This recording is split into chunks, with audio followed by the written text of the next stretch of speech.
வந்து இன்னைக்கு என்ன டின்னர்? இன்னைக்கு வந்து தோசைக்கு கத்திரிக்காய் உருளைக்கிழங்கு தக்காளி எல்லாம் வச்சு ஒரு டேஸ்டா கடையில தாங்க செய்ய போறோம். அது குக்கர்ல. வாங்க எப்படி செய்யணும்னு சொல்லி பார்த்துடலாம். ஃபஸ்ட்டெல்லாம் இதை வந்து அம்மா வந்து சட்டியில் செஞ்சு கொடுப்பாங்க. டேஸ்ட் ரொம்ப சூப்பராக இருக்குங்க. ஆனால் நான் இன்னைக்கு குக்கரில் ட்ரை பண்ணியிருந்தேன். சூப்பராகவே இருந்தது. சட்டுன்னு செய்யணும் அப்படின்னு நினச்சிங்கன்னா இந்த ரெசிபியை ட்ரை பண்ணி பாருங்கள்.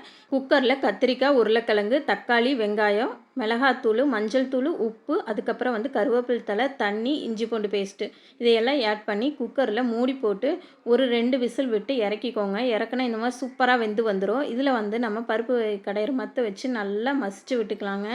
நல்லா மசிச்சு விட்டுட்டு இதுக்கு ஒரு தாளிப்பு கொடுத்துக்கலாம்.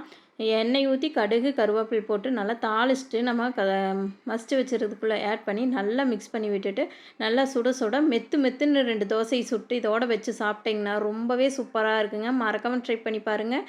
இந்த